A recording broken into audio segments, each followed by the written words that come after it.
at 119 pounds. We'll go next in our live coverage to 106 pounds. They call them light flyweights. That is Michael Carbajal, and he is a very well-schooled, complete young fighter. Young man who's paying a price. Here's how much. Frank Gifford narrates. Just after dawn in the downtown streets of Phoenix, Arizona, a lonely, almost frail figure runs. Michael Carbajal almost always follows the same route. And except for his brother and trainer Danny, who follows on a bicycle, Michael Carbajal runs alone. I consider myself a loner because I do everything on my own, my whole routine every day, 6 days a week.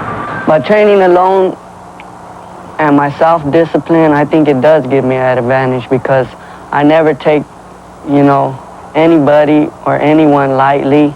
I always perform up to my highest potential. I still push myself all the time. Michael's lonely workouts are a result of his training in a homemade gym in the backyard, where he is the sole client. Even when the temperature crosses 100 degrees, you can find Michael going through his solitary routine, which is ironic, because Michael's upbringing was anything but lonely.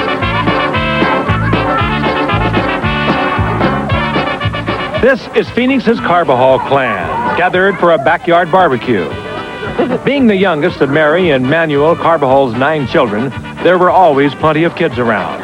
And since most are now married with children and are still living in Phoenix, their get-togethers for birthdays, holidays, and welcome-back parties for Michael mean about 30 people and plenty of food.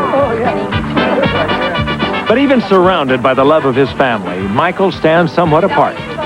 He has set a goal for himself, and his thoughts never stray far from that backyard gym and the vision he has of himself on a victory stand in a faraway country this September. I'm standing on the platform in Seoul with the gold medal around my neck and hearing the national anthem. It's going to be a great feeling. My whole body's going to be all heated up there. And I'm just going to feel real warm, probably the happiest I've ever been in my life. I can't wait till that feeling comes because it's going to come. That'll give you some idea of the kind of a price that has to be paid to box at this level for a medal and pride. Michael Carbajal against Eric Griffin in a moment.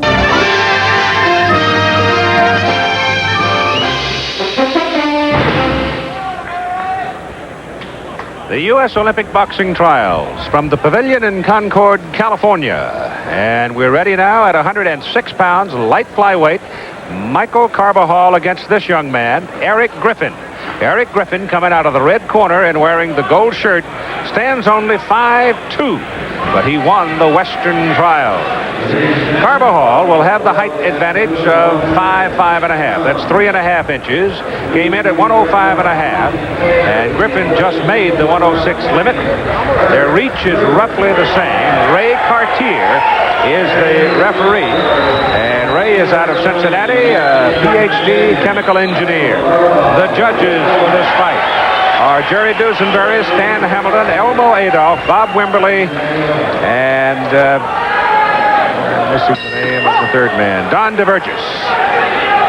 Here we go now, the southpaw, Eric Griffin. In the gold, in the red, it is Michael Carbajal, and Eric Griffin goes right at the opposition because of his 5'2" height. And he goes in winging and stinging, just like this. Overhand right came in a little bit more open than Ray Cartier liked. So he stops for a moment to tell Eric Griffin, keep your hand closed. This is the pattern for Eric Griffin. Pressure, pressure, pressure. The opposition constantly are punching down at Eric at 5'2", 106 pounds.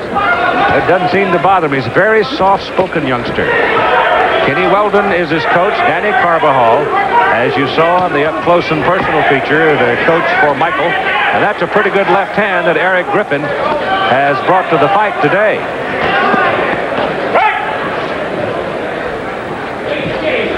Referee does not have a vote. They use 10-ounce gloves through the light middleweight, 156 pounds. After 156, they go to 12-ounce gloves. So these are 10-ounce gloves. And the headgear is required. And if you want to know who's really in control of things here at ringside, it's the doctor. He can stop the fight anytime he sees fit.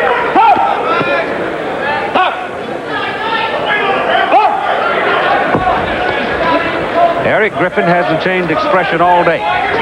He got up this morning with that same fixed look on his face, and he hasn't changed a bit. And he is winging and winging and winging right now. Griffin forcing the fight, giving the impression that he is making the fight, and perhaps here scoring the better up to that point where Carbajal nailed him with a left hand and almost put him on the seat of his britches. But Griffin just hangs in and just keeps on coming back. Michael Carbajal is he's about as good as anybody around in the world at his weight, but he's getting all he wants right now from Eric Griffin. Carbajal beat Pepe Riley and Brian Lannon, the Armed Forces champion, to get into the trials final. Eric Griffin defeated Mark Johnson and James Harris to get here. Now the poise of Michael Carbajal perhaps starting to show a little bit. A lot of those outside flurries, the wing shots that are coming from Eric Griffin, and not really scoring any points for him. Carbajal, you notice, doesn't waste a lot of energy. His punches are pretty straight, and he's pretty much coming straight at you as we come down toward the end of round number 1.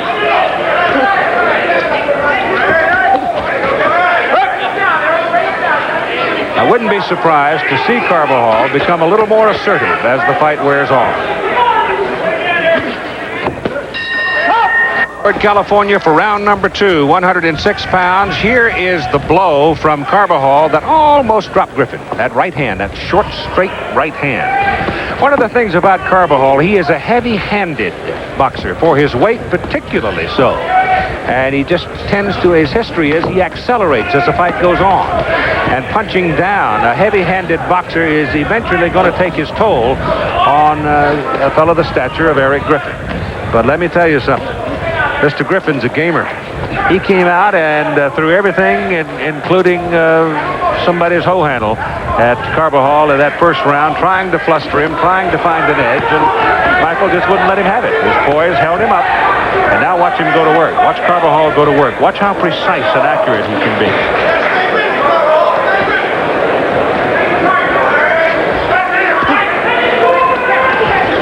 Accuracy sometimes in the international competition may be more worthy than sheer power.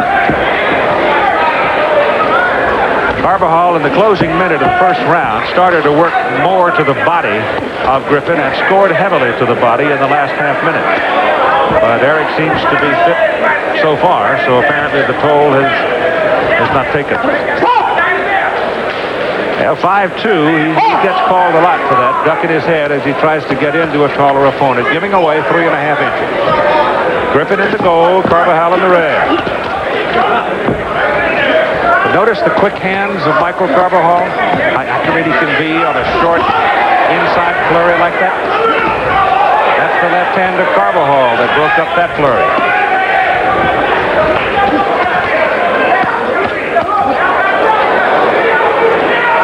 Danny does the coaching. That's the one. They built the little gym in the backyard. That's the 9th Street gym that he wears on the back of his sweatshirt. He's truly, truly dedicated. When you can have this kind of dedication in this kind of a sport at age 21 while developing areas for eventual occupation in life, it carries over.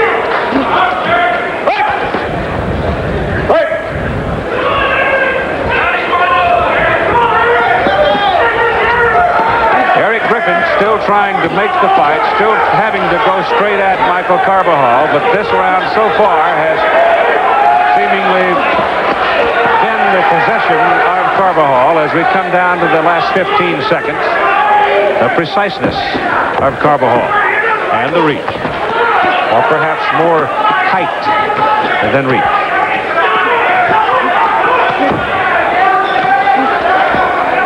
Rounds over. Well, so far, this fight has followed the pattern we expected. Eric Griffin, the shorter of the two, straight ahead, a lot of punches, winging away, forcing things. Carbajal, precise, accurate, and accelerating through the second round. Now the final 3 minutes. The winner goes to the box-off next week in Las Vegas. This guarantees that. The loser, who knows? That is up to the selection committee. The most noteworthy opponent covers a lot of people at this level of amateur boxing.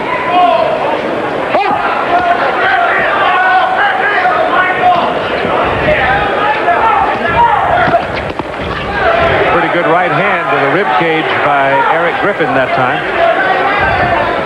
But you see Carbajal, he's taken possession of the center of the ring now. And he's letting Griffin work around him, picking his spots.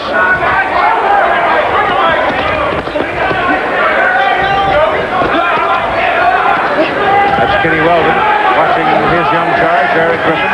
Griffin is 20, born in Lafayette, Louisiana, now lives in Houston, Texas.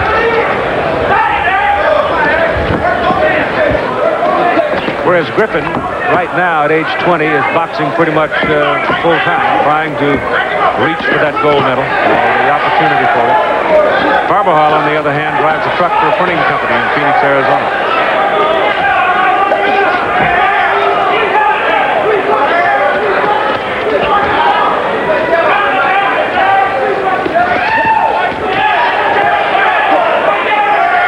When a boxer takes possession of the center of the ring, as Carbajal has done,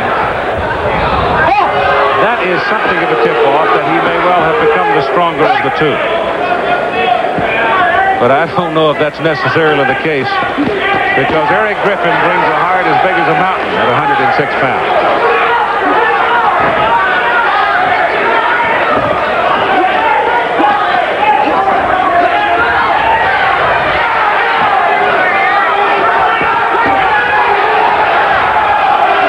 Carbajal made Griffin pay for that step inside. He nailed him with a good, solid combination to the head.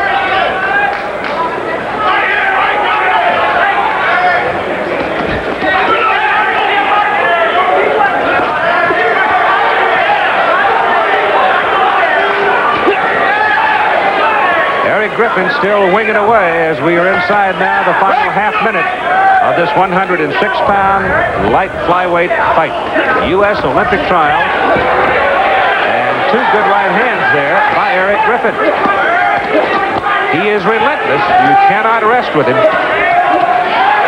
Carbajal trying to close with a flurry, and the fight is over. Right there.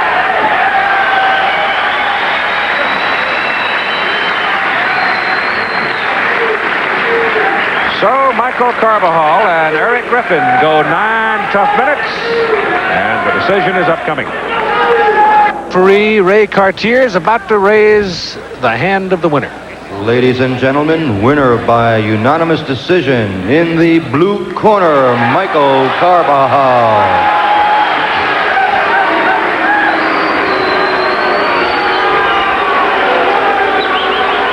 Well, no question, Eric Griffin's heartbroken. He felt he had a better shot at it. He felt yesterday when I talked to him that he had a chance at it. But there's one perhaps revealing thing that surfaces in this level of competition. Now, Eric Griffin has never had an international fight. He's never been in international competition. Michael Carbajal, on the other hand, has fought 12 times at the international level against tough people, and he has won 8 times at the international level. And as he sits down in the chair to join me for a chat here, let me ask you, Michael, I felt that your experience at the international level, having had 12 fights and won 8 of them, may very well have been a big factor in this one.